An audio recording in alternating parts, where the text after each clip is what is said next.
O movimento pentecostal aflorou com intensidade em Los Angeles no ano de 1906 e espalhou-se para diversos locais, entre eles Chicago, onde o pastor da Igreja Batista Gunnar Wingren recebeu o batismo no Espírito Santo. Numa convenção batista, Gunnar Wingren conheceu o jovem Daniel Berg, que também fora batizado. Ambos eram suecos e se tornaram grandes amigos.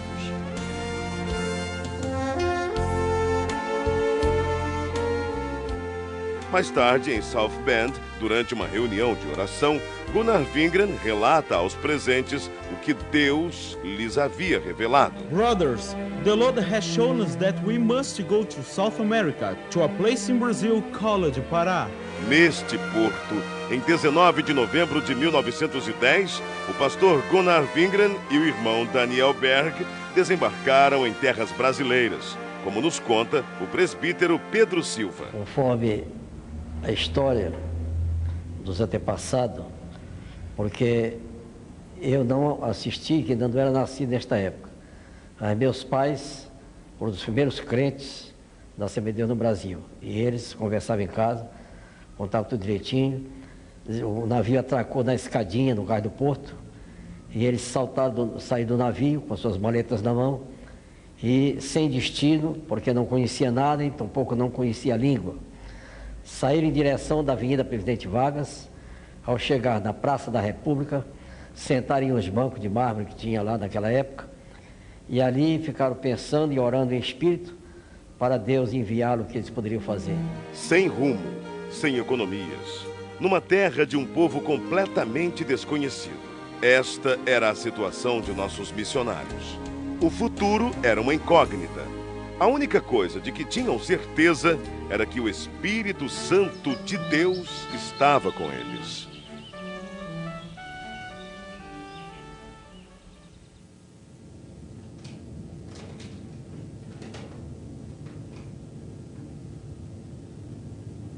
Daniel! Yes, go ahead, speak. The editor of the newspaper is our brother Justice Nelson, a Methodist pastor I knew in North America. Tomorrow, you look for him. He will certainly give us the necessary orientation here in Brazil. Praise the Lord, praise the Lord, Lord. Amen, amen. O pastor metodista Justus Nelson os recebeu muito bem. Disse-lhes a respeito da Igreja Batista de Belém e prometeu levá-los até lá.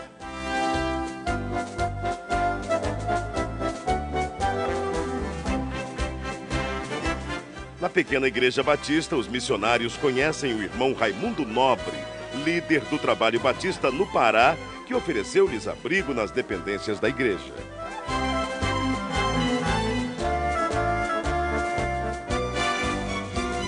Mais tarde, os missionários foram apresentados ao irmão Adriano Nobre, membro da Igreja Metodista e primo de Raimundo Nobre. A convite do irmão Adriano Nobre, Berg e Wingren navegam pelo rio Tajaburu até chegarem ao local chamado Boca do Ipixuna, onde ficava a casa do irmão Adriano. Ali permaneceram por algum tempo, aprendendo a língua e os costumes do país em que passariam um bom tempo de suas vidas.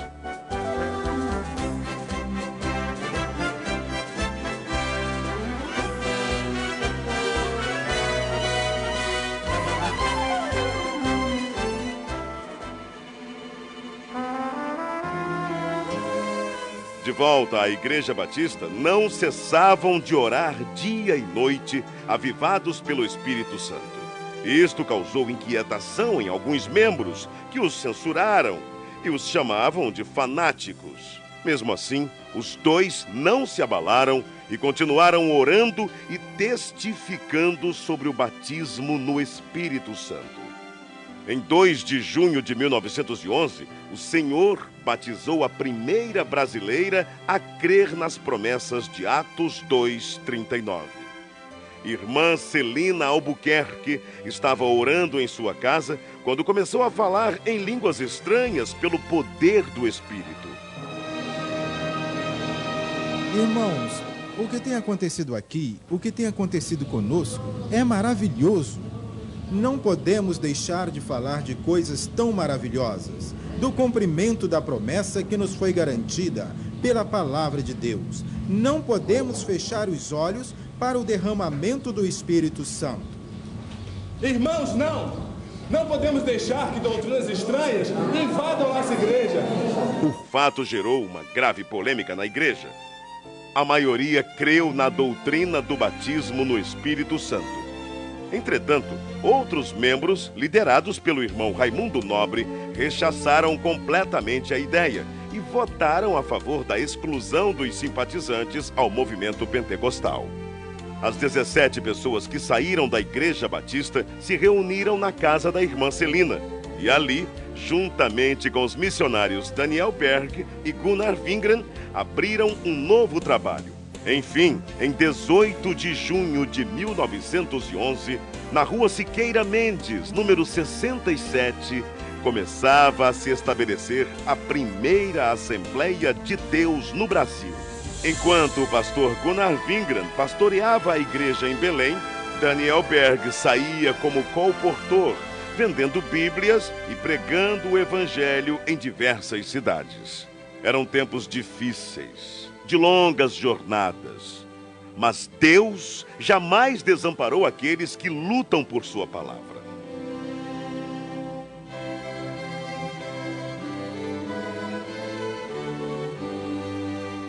O desafio era muito grande, mas a obra de Deus crescia cada vez mais.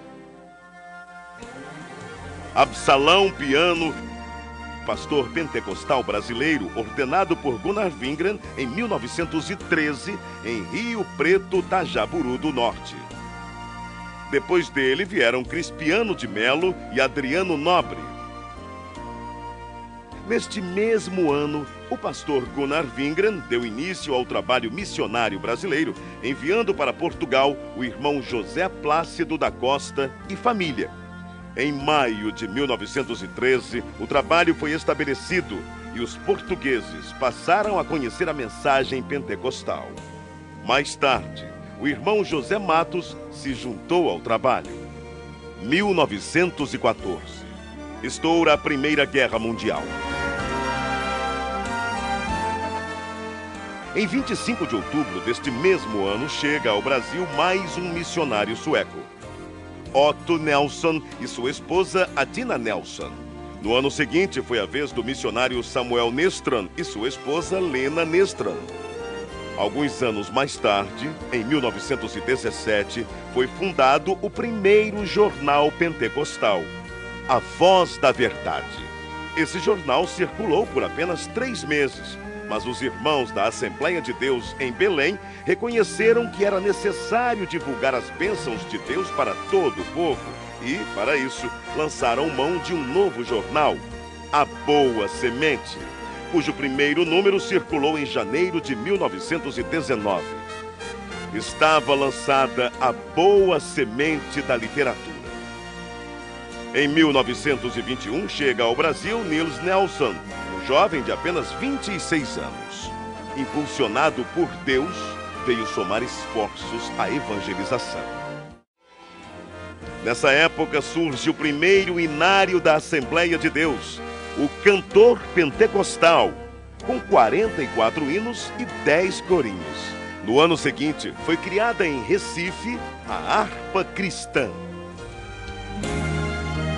A igreja crescia e já se espalhava por vários pontos do país com o apoio de homens de Deus como Eurico Bergsten, Bruno Skolimowski, Gustavo Nordlund, Joel Carlson, José Menezes, Niels Karstberg, Cícero Canuto de Lima, Paulo Leivas Macalão e Francisco Gonzaga, que, inspirados pelo Espírito Santo, dedicaram suas vidas desbravando os caminhos da fé, abrindo pontos de pregações em diversas regiões do país e contribuindo para que a Igreja de Deus crescesse cada vez mais.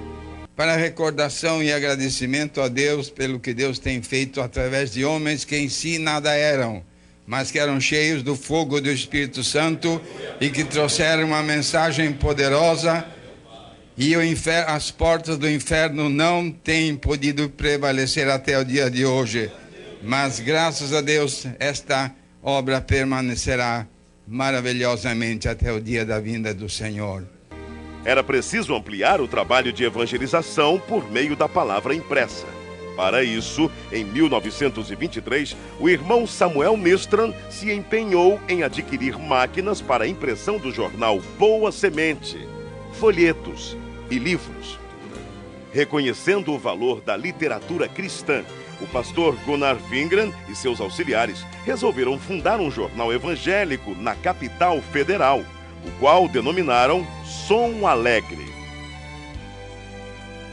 Em 1930 foi realizado em Natal, Rio Grande do Norte, a primeira Convenção Geral das Assembleias de Deus. Com pesar, a igreja se despediu do pastor José Felinto, recolhido à glória durante a convenção. Na mesma Assembleia foi decidido que os trabalhos do Brasil passariam a ser dirigidos pelos obreiros nacionais, com apoio dos missionários. Também foi decidido que os jornais Boa Semente e o Som Alegre se uniriam num só, formando um novo jornal que se tornou um órgão oficial das Assembleias de Deus do Brasil, o nosso Mensageiro da Paz. Durante a ditadura de Getúlio Vargas, foi criado um órgão controlador da imprensa, o Departamento Imprensa Propaganda. E todos os jornais deveriam ser registrados. O governo exigia que somente entidades jurídicas ou pessoas físicas, com os devidos títulos de propriedade, poderiam publicar jornais. Foi então que, para atender à imposição do governo, foi criada em março de 1940 a Casa Publicadora das Assembleias de Deus. Na verdade, a CPAD era formada pela redação do Mensageiro da Paz e teve vários endereços. Iniciou na Rua Figueira de Melo, número 232, ao lado da igreja. Depois passou para a Praça Marechal Deodoro, número 338, atual Campo de São Cristóvão. Em 1946, a CPAD passou a ser propriedade da Convenção Geral. Nessa época, deu-se início a uma campanha para a aquisição de uma propriedade onde funcionaria a gráfica do Mensageiro da Paz, que até então era editada em gráfica particular. Após vários meses, finalmente era lançada a pedra fundamental, a Rua Olindo de Melo, número 581, atual São Luís Gonzaga, 1951.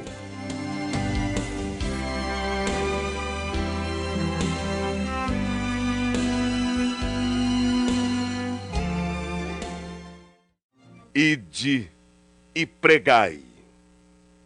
É preciso ultrapassar fronteiras e chegar até os confins da terra, anunciando que Jesus Cristo é o Senhor.